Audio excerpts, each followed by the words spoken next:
Assalamualaikum warahmatullahi wabarakatuh.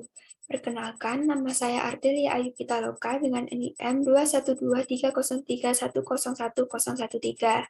Pada kali ini saya akan menjelaskan tentang analisis sistem pernapasan. Yang pertama yaitu ada struktur sistem respirasi yang terdiri dari struktur utama dan struktur pelengkap. Struktur utama sendiri terdiri dari saluran pernafasan atas, saluran pernafasan bawah, dan juga paru. Dan struktur pelengkap sendiri yaitu ada otot pernafasan dan juga pleura. Untuk yang pertama, saya akan menjelaskan tentang saluran pernafasan atas dan saluran pernafasan bawah.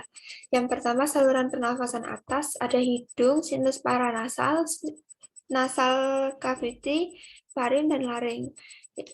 Hidung ada di sini untuk menangkap udara dan aroma. Kemudian nasal cavity untuk masuknya udara, dan juga ada paranasal sinus paranasal yaitu untuk mengatur kondisi udara.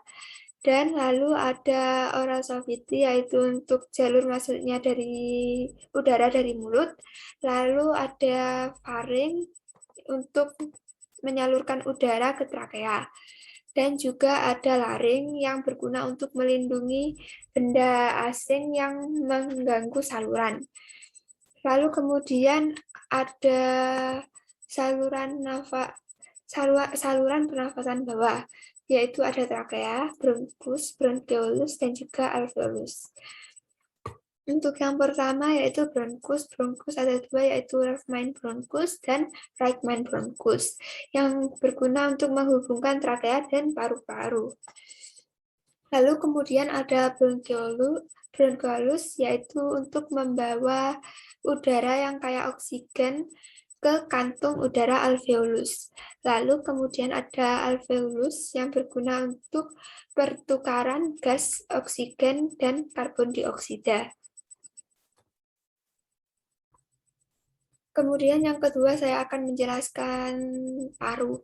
Paru sendiri terdiri dari paru-paru kiri dan juga paru-paru kanan, di mana pada paru-paru kiri terdapat 2 lobus dan 8 segmen. Sedangkan paru-paru kanan terdapat 3 lobus dan 10 segmen. Yang pertama yaitu lobus yang pertama adalah left upper lung lobe, yaitu ada apical posterior segment, anterior segment, dan superior singular segment. Lalu ada inferior lingual segment. Lalu yang kedua ada lobus left lower lung lobe, yaitu yang pertama ada superior basal segment, lateral basal segment, lalu ada anterior medial segment, dan juga yang keempat ada posterior basal. Kemudian kita beralih ke paru-paru kanan, yaitu ada 3 lobus dan 10 segmen. Lobus yang pertama yaitu right upper lung lobe, yaitu ada apical segment, posterior segment, dan juga di sini ada anterior segment.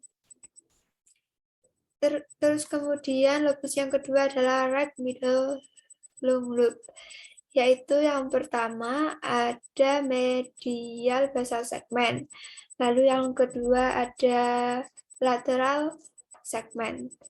Kemudian yang ketiga ada right lower lung lobe, yaitu yang pertama ada superior segment, lalu ada posterior basal segment, dan juga anterior basal segment, lalu ada medial basal dan lateral basal.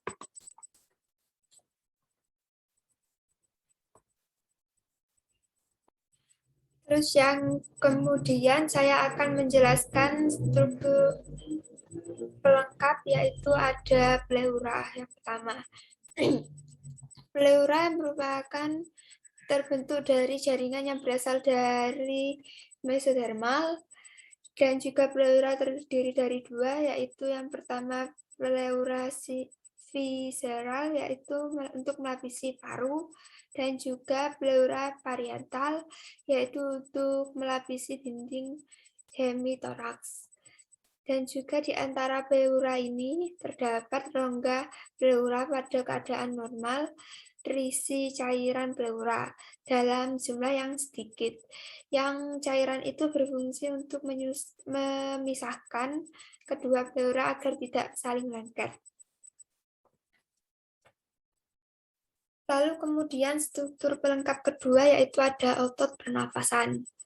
Yang pertama ada di sebelah sini ada internal intercostals, yaitu digunakan selama latihan dan bersin dan menghembuskan nafas kuat lainnya. Lalu kemudian di sini ada external oblique, yaitu untuk memutar dan menekuk tubuh. Kemudian di sini ada internal oblique yang berguna untuk menekan dan menompang secara abdominal dan juga mefleksikan dan norasi batang tubuh. Kemudian di sini ada transversus abdominis, yaitu untuk menstabilkan tulang punggung bagian bawah, dan juga di sini ini ada rectus abdominis untuk menjaga tulang belakang tetap stabil.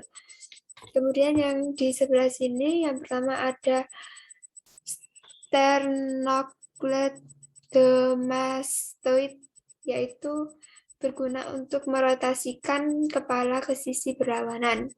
Kemudian ada scalnus, yaitu otot-otot tulang lateral yang dimulai dari rusuk pertama dan kedua dan dilewatkan ke sisi linear. Kemudian ada external intercostals untuk pernafasan normal, dan juga di sini ini ada diafragma, yaitu saat menarik nafas atau pernafasan di rongga dada akan mengembang dan diafragma akan menjadi datar.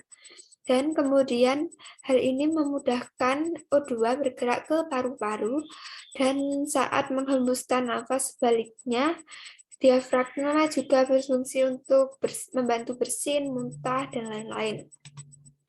Sekian tentang struktur dari sistem pernafasan. Kemudian saya akan mempraktekkan cara menghitung frekuensi dari pernafasan. Perkenalkan, saya Prata Delia. Saya akan mengecek frekuensi pernafasan sama suara nafas Mbak Arnel. Apakah bersedia? Iya. Permisi ya Mbak ya.